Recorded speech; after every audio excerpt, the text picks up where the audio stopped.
Welcome to day 48. I want to quickly say that not all offers are created equally.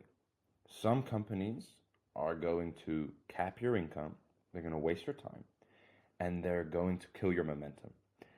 And others are going to allow you to thrive. So today I'm going to be showing you when, and most importantly, how to actually level up to better offers so that you can move closer to those consistent 10K months. So, why does this matter? Quite simply, your income it is tied to the offer quality. A $2,000 offer limits commissions compared to a $10,000 offer. A $2,000 offer per close you're getting $200. 10,000 you're making 1,000. And that's very important to understand. It's quite simple to understand as well, but it is important to understand. But another part of that kind of isn't mentioned there is okay,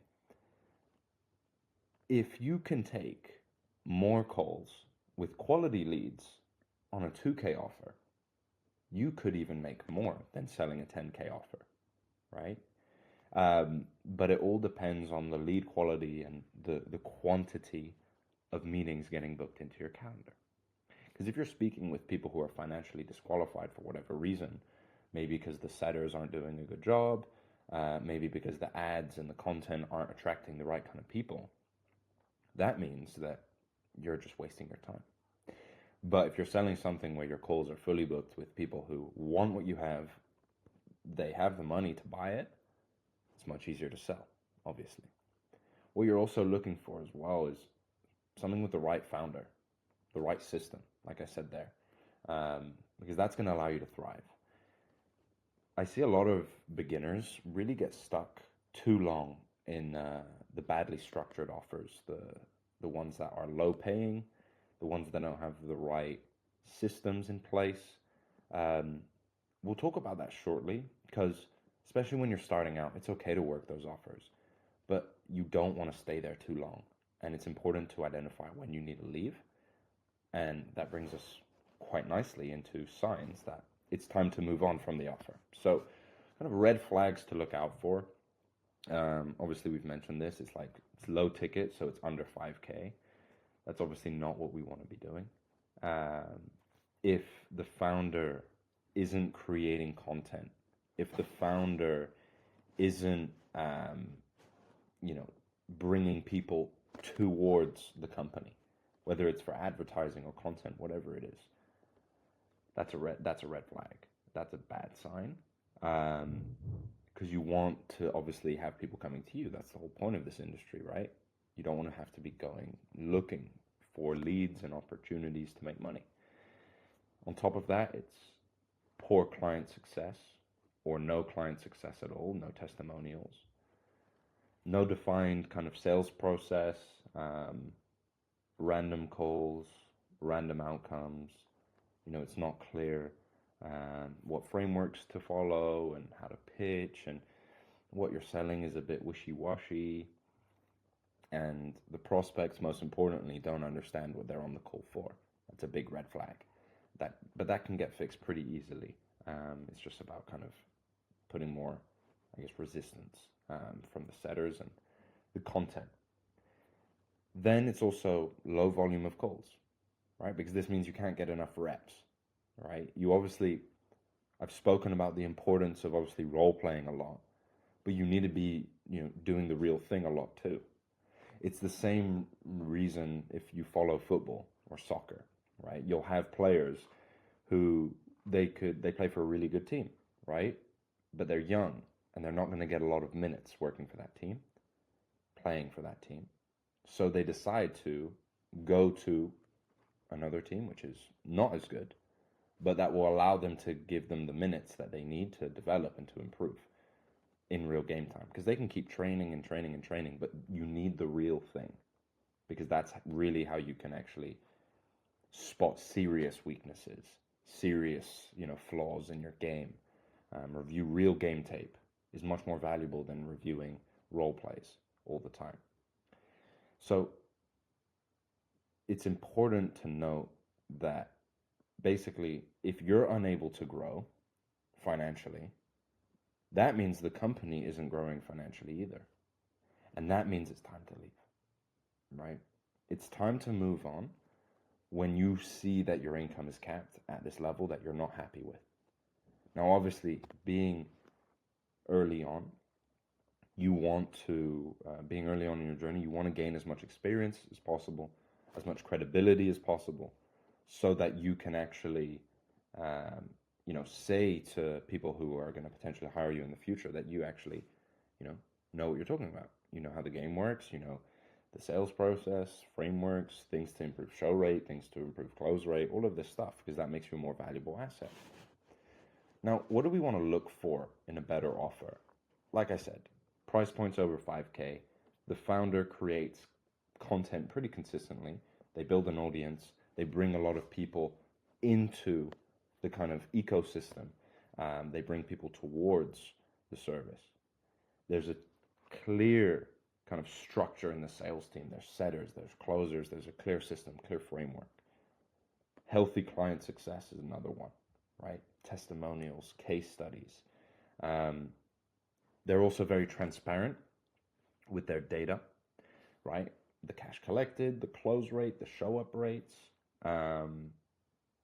You want to be playing at the highest level possible. You don't want to be playing in the amateur leagues. Data is a key part of that. If you're in an interview and you're asking questions related to data and they're having a hard time answering, and they can't answer you, that's a bit of a red flag, because the best businesses know their data. All the businesses I run, I know them like the data, like the back of my hand. And if I don't know it, I have all the information in one place where I can find it, right? So it's important that you find the right businesses who have these data points, because that is key to actually ensuring that the company grows. Because if the company can grow, that means your income can grow, right? This is super important that I think a lot of people forget going into the next point. It's how to make the move smoothly, right? You don't want to burn any bridges. You always want to leave offers and opportunities on good terms, because you never know where closers or setters or sales team managers or even offer owners will be in the next months, years.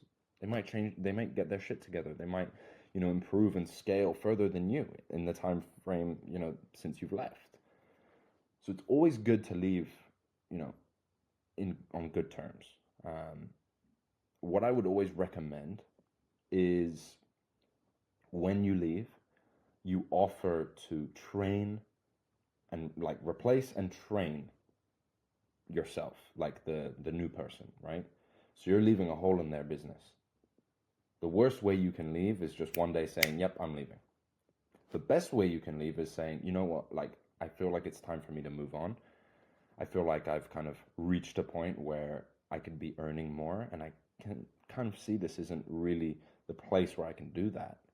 So, I'm definitely going to leave, but I'm happy to, bring someone on board, train someone, so that I'm not leaving a massive hole for you guys to fix." That is how you leave in the best possible manner. Um, I've done that a couple times. And another great thing to know is joining like sales communities like mine or whatever. You have the ability to kind of say, look, I can replace someone because I'm in a killer like group of salespeople who are hungry and who want it, and who I feel like this would be a good opportunity for as well, right? Because they're in their chapter, 2 or 3 compared to me at chapter 8. And that means that you can actually replace, train everything, and you can actually know for yourself if they're good or not. And that's really the best thing that you can do, the best way you can leave. Because again, you don't want to burn bridges in this industry. Your network is super important, and you want to maintain that network. I've done both sides of the coin. Very early on, I burnt bridges because I just didn't know any better. But after that, I learned, and I valued networking a lot more. And now my network is filled with people. Like, I used to work for a lot of top guys in this industry, that I'm able to, call every now and again and see how they're doing. And, I now actually provide them with sales reps and stuff. And it's a great relationship that we have that we both benefit from. And whenever I need help with, I don't know, maybe something marketing related, I can actually go to him or whatever it is, right? But that's the benefit. It's having you don't want to be doing this all on your own, and you really shouldn't do this all on your own. So you should benefit, learning from other people who are ahead of you, um, learning things from people who work in different industries who might have a different opinion on things, right? Even just like a friend, right? I became very good friends with a lot of the offer owners and sales team managers that I worked with as well, and that's a lot of fun. Next, it's important to kind of, um, make when you make the move, that's really how you kind of like leave the current offer. But when you want to go into the new offer, you really want to leverage your track record. You want to basically talk about your close rate, the skills that you've kind of developed and learned, like objection handling and so on and so forth. But you have the data, right, of the calls you've taken, the show rate. Maybe you had an amazing show rate because you've implemented things. Talk about that on an interview, right? Because that's going to allow you to stand out. And that is kind of where the fun begins to start when you have a lot on, in your CV, I guess you could say. CVs aren't really a thing in this industry, but people definitely ask for your experience. And if you have actual real life experience that you can share based off of your closing or setting career, even if you're making that transition, then that's very helpful. Um, and yeah, going in the interviews, here's how I handled XYZ objection. Here's how I improved the show rate, conversion rate, close rate, whatever. Um, and that's super important as well. Um, and like I said, if you need any other tips interviewing, we've done it previously. Feel free to check that out. Now, I want to talk about the growth ladder here. So initially, the first offer you land, it's not going to be the final offer you're on, right? We've had clients who obviously stay on roles, their first roles, for quite a long time. I think one of my clients, Reese, joined in November, landed his role, like really worked hard to get trained and certified, and in January he got on a roll um, through us, and then he scaled. In February, he made, I believe it was 6K. Um, and then he scaled from there, and he has just transitioned out of that now, and it's August, right? So he was there for 8 months, more or less. So you can be on offers for a really long time, especially those starter offers where you're making, 3 to 6K. Um, but you can also be on worse offers, especially if you're finding them for yourself. Those starter offers are really just to get the reps in, learn the ropes about the industry, the different positions, the framework, like really just getting to grips with everything. And then you kind of move to like a mid-tier offer where you're taking consistent calls, you're really working on your skill set because that's obviously the most important thing, but you get the reps to do that. It's a mid-tier offer. It can be anywhere between 3 to 5K USD, those kind of offers, but you're taking consistent calls to kind of improve your skill set.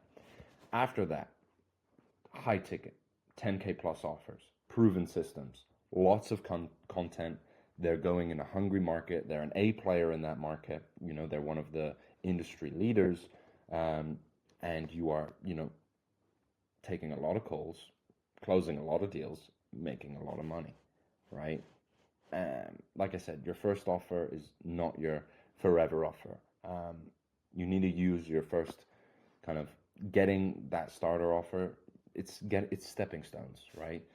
You might land that first starter offer to get the reps and learn the ropes and make a bit of money as well. Obviously, um, it might take you a couple offers to get there. Um, but if you follow the strategies that I give you, it should be your first offer that you land because you don't want to be wasting your time for crappy offers, right? It's a waste of time. It's so important to value your time so that you can actually sharpen your skills. You can, um, actually improve financially as a result of that. Because if you're wasting your time on offers where you're cold calling people, cold DMing people, whatever it is, and you're jumping on sales calls with people who don't know what you do, don't really have an interest in what you do, then it's just a waste of time because you're just throwing mud at a wall hoping it sticks. You want to be somewhere solid, with solid foundations that you can really grow and get the reps and really just transition and climb that ladder. So yeah, the offer you choose is just as important as the skill set that you're building, especially to hit those 10, 20K months. Um, Start somewhere where you can get the reps in, but then have that understanding and know when to level up to better opportunities. Um, and yeah, if you want any help, finding and landing the right offers, there's links down below to work with us one-on-one, and we'll be happy to speak with you. All right. Hope you guys have a great rest of your day, and I'll catch you guys tomorrow.